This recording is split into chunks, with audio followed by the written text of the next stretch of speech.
आपने ये जो कपड़े पहने हैं इसका मूल्य कौन निर्धारण करता है?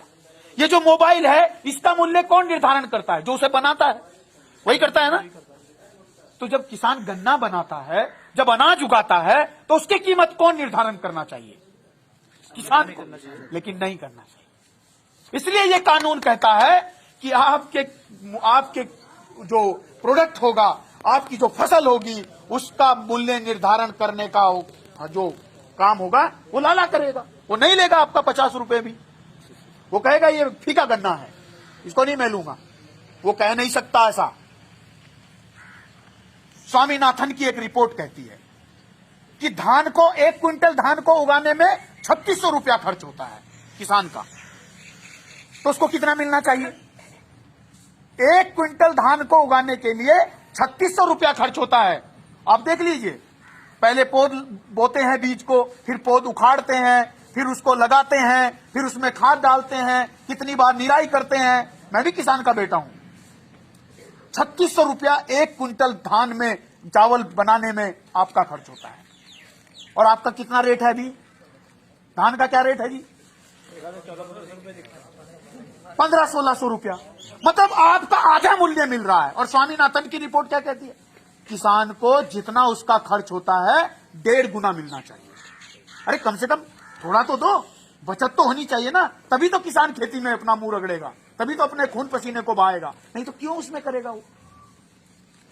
ये मूल्य उसको नहीं मिल रहा है। और ऊपर से सरकार कह रही है कि पूरी जमीनों को प्राइवेट हाथों में सौंपा जाएगा।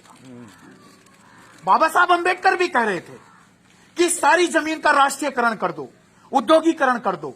और जैसे ये कंपनी में 2 रुपए का पानी का 20 रुपए बना रहे हैं, ऐसे किसान को भी मौका दो। किसान बैठेगा कानून में और वो तय करेगा मेरी फसल की कीमत क्या होनी चाहिए। जब किसान बैठेगा तभी तो मूल्य निर्धारित होगा।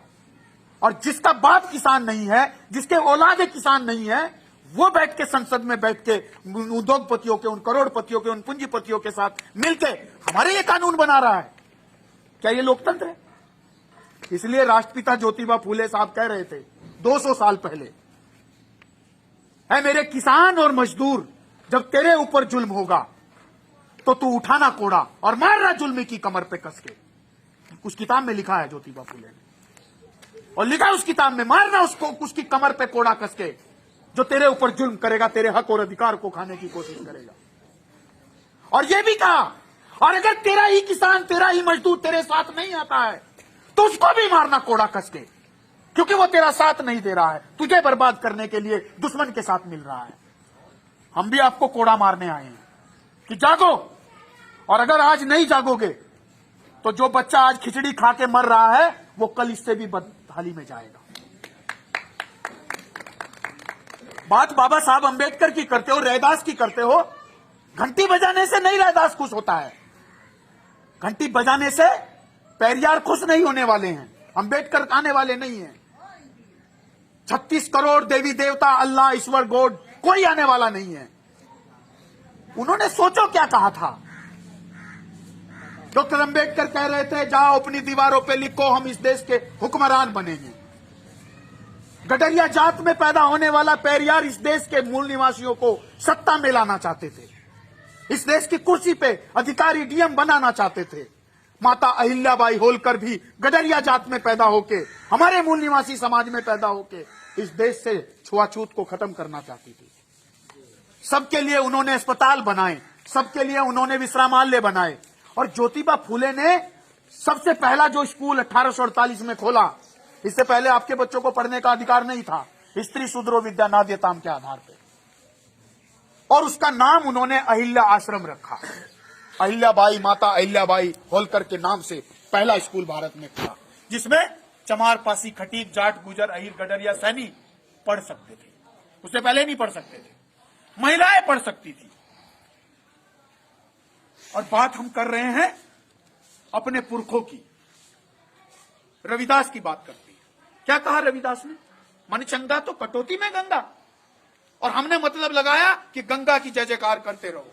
इसका मतलब तो समझो, मन चंगा तो कटौती में गंगा, मतलब मन चंगा तो व्यर्थ है गंगा, किसी काम की नहीं है, कहीं जाने की जरूरत नहीं है। कहीं जाने की जरूरत नहीं है। आप बाद में बोल लेना मेरे बाद में, मैं आपको मौका दूंगा।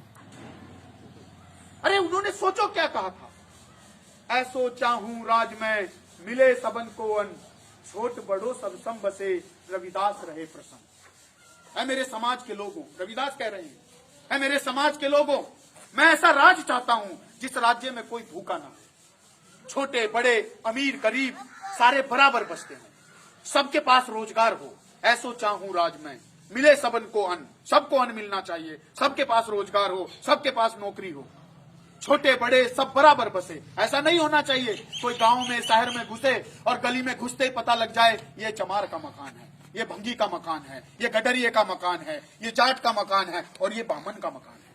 नहीं होना चाहिए ऐसा। ऐसा नहीं होना चाहिए कि दूर से देख के पता चले ये मुसलमान ये हिंदू का मकान है। सारे बराबर बसने चाहिए। और अगर तुम ऐसा देश बना दो तो मुझे खुश समझना। किसने कही ये बात?